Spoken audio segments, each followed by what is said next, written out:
Ready? সামনে তো কোরবানির ঈদ, কোরবানি তো দিতে হবে, কোরবানি তো দেব। তুই একটা কাজ কর, একটা ভালো ভাগিদার খোঁজ যে হালাল রুজি ইনকাম করে, সৎ পথে চলে, অহালালি ভাবে চলে, সুদ ঘুষ খায় না। একটা ভালো ভাগিদার খোঁজ, যাতে যার সাথে কোরবানি দিয়ে মজা পাই, আল্লাহ কবুল করুক। ঠিক আছে, ওরকম একটা ভালো ভাগিদার তুই আজকের মধ্যেই খোঁজ লাগা। হ্যাঁ ভাই, আসসালাম ভালো একটা বাকি দাদি আজকে যাচ্ছে। ঠিক আছে।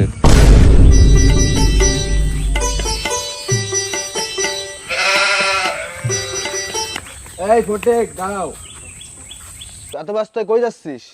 যাচ্ছিলাম তো ওই জামাল ভাইয়ের জন্য একটা বাকিদার খুঁজছি, ভাই তো কোরবানি দেবে, ভালো একটা বাকিদার খুঁজতেছে। তা আমিও তো কোরবানি দেবো, তাই জামাল ভাইয়ের সাথে তাই আমি কথা বলেছি, হয়তো বাসা আছে তুমি। আচ্ছা এই ফটিক, এদিকে আয়। তারপর কখন যাচ্ছিস? যাচ্ছে তো ওই জামাল ভাইয়ের কোরবানি দেবে, ভাইয়ের জন্য ভালো একটা ভাগিদার খুঁজতে। কুরবানি তো আমিও দেবো, ভাইয়ের সাথে দিলে তো ভালো হয়। আর ভাই কি বাড়ি আছে? হ্যাঁ ভাই বাড়ি আছে। আর তুই যা, তাহলে আমি বাজারে যাচ্ছি।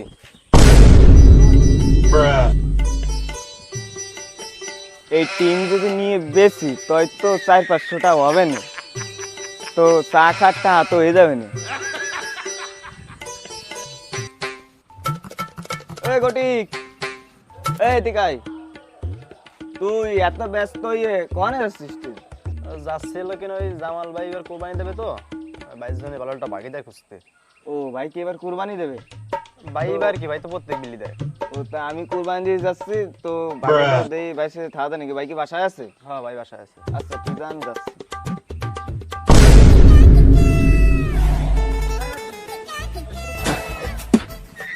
নামাজ কালাম তো পড়ি 5 ওয়াক্তই, কুরবানির সময়ও চলে আসলো, কুরবানি তো একটা দিতে হয়। তা আমি যে সুদ খাই, আমারে কি তো কুরবানিতে নেবে? আমারে তো মনে হয় কুরবানিতে কোনো ভাগই পাবো না আমি খুঁজে। দেখি কি করা যায়। আসসালামু আলাইকুম কাকা। ওয়ালাইকুম আসসালাম। তা এত ব্যস্ত হয়ে কোন দিকে যাচ্ছে?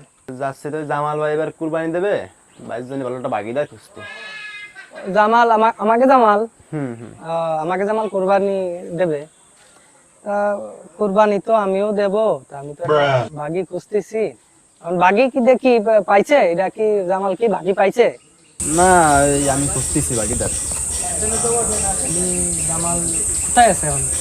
বাড়ি আছে। বাড়ি গেলে পাওয়া যাবে না জামাল ভাই? পাবেন। তাহলে আমি কি যাবো এখন? যান, তাই যাই। আমি একটু ঘুরে এসেছি।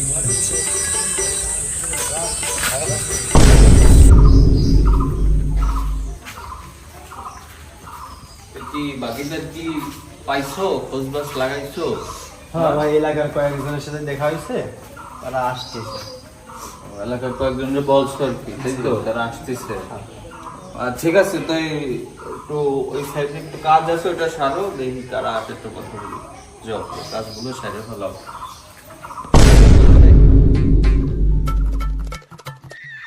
এ জামাল, বাসায় আছিস? জামাল,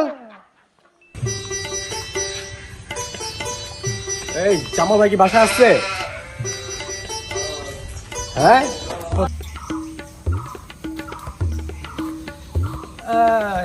জামাল সাহেব কি বাসায় আছো নাকি? জামাল সাহেব। তা বাঁচতে তুমি তো কোরবানি দিতে চাচ্ছ, এখন তুমি যে জাগে নিয়ে কোরবানি দিতে চাচ্ছ, এখন তো কোরবানিও হয় কবুল হবে না, এই তো কোরবানি কবুল হয় কষ্ট হয়ে যাবে না। আচ্ছা আচ্ছা, আমি মুরব্বী দেখতেছি। মানুষ বোঝো না, আমি তো সব জানি, তো সব জানি শুনেই করছি। ঠিক আছে। কি করলেন? আমার কোরবানি হবে না? হ্যাঁ, আমার কোরবানি হবে না? এই তুই তুই এসিস, তুই কি রিসে? তো তোর বিষয় এলাকার মানুষ জানে না? হ্যাঁ, তোর বিষয় এলাকার মানুষ জানে না? আমার বিষয়ে কি জানে এলাকার মানুষ? তুই তুই দিনই সাবেছিস, তুই দিনই সাবেছিস, তোর কুরবানি হবে, তোর টাকা ভালো, তোর টাকা ভালো। চাচা, আপনার সময় যে কে বসা, ও তো একটা চোর। ওর টাকা যদি কুরবানি হয়, তাহলে আমরাই অপরাধটা, আমাকে অপরাধটা কি? শোনো, আমি তো মনে করো চুরি করি, ঠিক আছে, চুরি করি, আমি তো গরু যাই হাটে বেচি, হাটে বেচার পরে মনে করো ওই যার পেতে টাকা টানছে ওই টাকাটা তো হালাল, টাকাটা হালাল কেন আমার কুরবানি মানে এত সুদখোর? এস ভাই তুই কি করি? এই তুই জানিস আমি সুদ খাই, তুই জানিস আমি আমি আমি এই তো কথা থাক আমি এই আর বাবা শোন, আমি টাকা মানুষ আমার কাছে ধার নেয় তাকে উপকার হয়, তারা সেই সুবাদে আমার খুশি কিছু দেয়। এটা কি সুদ বলে? বলে এটা কি সুদ বলে? দেখতেছি চাচা, দেখতেছি দেখি কি করা যায়। থাক কি করা যায় আমি দেখতেছি। মুখ ভাঙিয়ে দেবো। তোমার কথা না আমি বাদ দিলাম, ঠিক আছে, ও কি করে, অত নিশা করে, ঠিক আছে, ও বাগান আগানের থেকে কিনে ডলতে ভাইলো, ওর কুরবানি কি কবুল হবে? আমি করি ব্যবসা, আমার ব্যবসা হচ্ছে হালাল ব্যবসা। মানুষ যখন ক্লান্ত হয় তখন আমার কাছ থেকে একটু নিয়ে একটু খায় ওরা।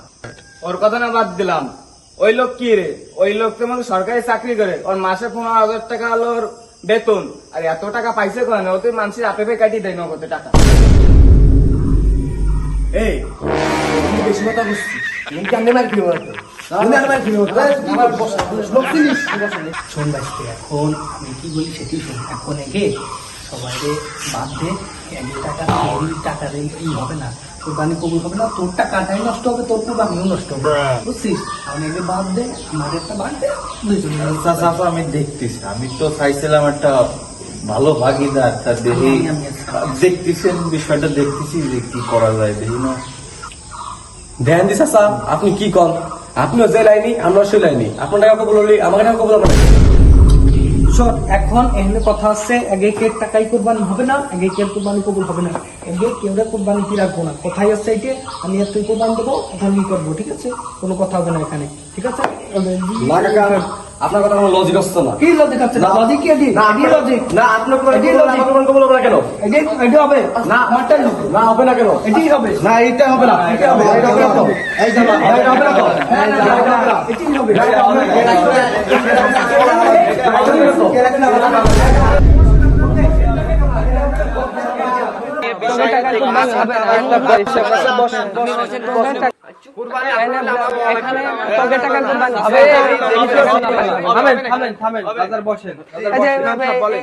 ইমাম সাহেব আছে, ইমাম সাহেব বসেন বসেন, ইমাম সাহেব আইছে, বসেন, আপনি তো বলে দেন। বসেন। আমাদের কুরবানি হবে না, আমাদের কুরবানি হবে না, এটা কোনো মানা যায়? দেখেন, এইভাবে তো আসলে কুরবানি হয় না। কুরবানি দেওয়ার একটা নিয়ম আছে, হালাল টাকার একটা ব্যাপার সেবার আছে। মাথার ঘাম পায়ে ফেলে পরিশ্রম করে হালাল টাকা উপার্জন করে তারপরে কুরবানি দিতে হয়। যে আপনারা যে বলতেছেন অমুকের কুরবানি হবে না, ওর কুরবানি হবে, সবাই যার যার অভিযোগ করতেছেন ওর কুরবানি হবে না, ওর কুরবানি হবে, এইভাবে তো আসলে হয় না। আপনারা এখন থেকে ত্যাগ স্বীকার করেন যে যেগুলো আমরা ভুল করছি আগামীতে করব না। এখন থেকে হালাল একটা পন্থাই বেছে নেন, রোজগার করেন, ইনকাম করেন, পরিশ্রম করেন, ইনশাল্লাহ আগামীতে আপনাদের কুরবানিটা দেন, ইনশাল্লাহ হালাল ভাবেই হবে, ইনশাল্লাহ কবুল হবে। আসলে ইমাম সাহেব যে কথাগুলো বললো আসলেই তো খুবই দরকারি কথা, এগুলো আমাদের তো জানা হয় নাই বা আমরা জানার চেষ্টা করি নাই। আসলে আমরা তো এতদিন ভুলের ভিতরে ছিলাম, আমাদের টাকা তো আসলেই সৎ না, তো আমরা আগামীতে হালাল টাকা ইনকাম করার চেষ্টা করব, আমরা নতুন করে ব্যবসা বাণিজ্য করব, সবাই হালাল পথে যাতে আমরা টাকাটা উপার্জন করতে পারি। ইনশাল্লাহ আমরা সামনে বছর আমাদের গায়ে খেটে যে টাকাটা হবে আমরা সেটি দিয়ে কুরবানি দেবো, ঠিক আছে? তাহলে আমরা আল্লাহর কাছে ক্ষমা চাইয়ে আমরা আল্লাহর পথে ফেরত আসি। চলো সবাই যাই। কুরবানি হবে কবুল, বিফল হবে না যেন। কুরবানি